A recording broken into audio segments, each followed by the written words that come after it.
Did you watch my video yesterday? Second half MLB season report? Did you take in all 17 minutes? Did you actually learn something? Let's play a little bit back for you. Guys, on the difference between playing with emotion and playing with information. So listen. The best bet is a home favorite, and the best bet is a road dog on the spread. So you can arbitrage, and I'm not doing this for sure, I'm just telling you. If you're going to plug in the stats, you would bet Boston minus 119 at home. That's a favorite on your pocket, laying 120 to win 100. And then you would lay 180 on the Yankees plus 1.5. If you do that, I want you to understand what you're doing. You're betting both sides of the same game. And you have one trend that is 59%, the Yankees plus 1.5. And then you have the home favorite, which is 57%. You were making two wagers on the same game that you have backed in the first half of the season with 58% and 57%, and now you understand why people make an absolute fortune. It's not about laying heavy juice, it's about fundamentally understanding the numbers. So that away dog is 59%, the home favorite is 58%. So yesterday was another example of how, if you break down the numbers, obviously Boston won by 1, and what I said in the video came to fruition. Not only did Boston win by 1, but the Atlanta Braves won by 1, and the San Francisco Giants won by 1. So what you have to understand is yesterday you had an opportunity where there was 15 games on the board. 8, and you had literally a scenario where any of the teams that were plus 1.5, there was literally an opportunity to take plus 1.5 because you don't get to decide. The sports book decides who's going to get the 1.5. For instance, San Diego got 1.5 at home and lost by 1.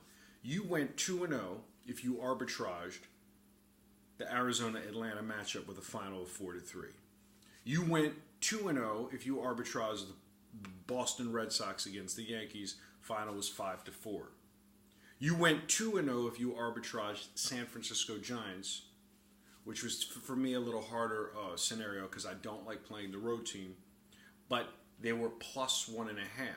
So the home team was plus 1.5, which means you don't get the bottom of the ninth inning unless they tie it up. You went 2-0.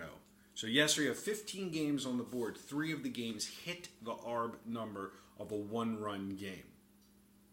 Most notably the Boston Red Sox-Yankees game that I extracted off the board yesterday.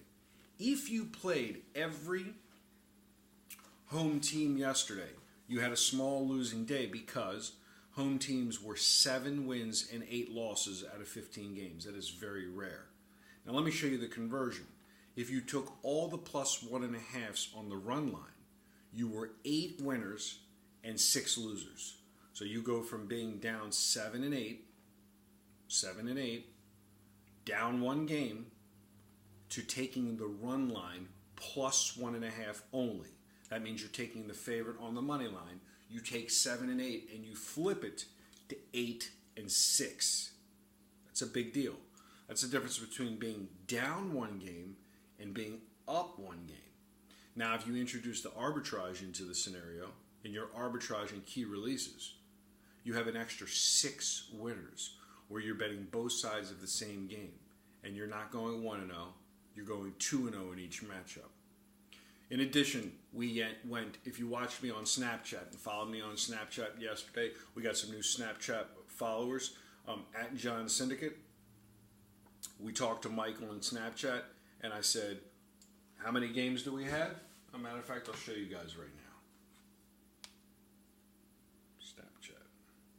You can go back to the archived history.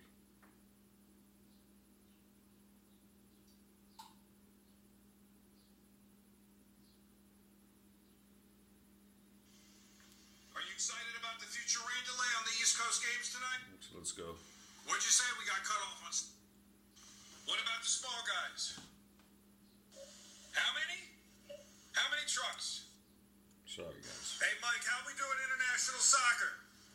3-0 yesterday. Polish League, Irish League, man, no run. Hey, Mike, how many WNBA games we got?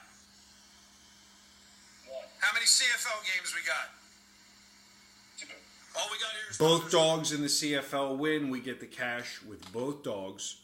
And then we had Chicago Sky plus the 7. They win the game outright by 10. So you hear me talking about this with him. What you didn't get if you follow me on Snapchat and you're an alert member is you didn't get the Shanghai game in the China Super League at 3:30 a.m. that was put in at about 2:45. So what you have to understand is when I say global, not local, yesterday we started off the day going 3-0. Then we went 2-0 in WNBA. And then we went, 1-0 in WNBA and 2-0 in CFL. So you're talking 6-0 before we get into the bomb play on the China Super League at 3:30 a.m. We did have a small loss with the San Diego Padres because we took them straight up, laying a small like 108. We didn't take them plus the 1.5 because we weren't looking to arbitrage.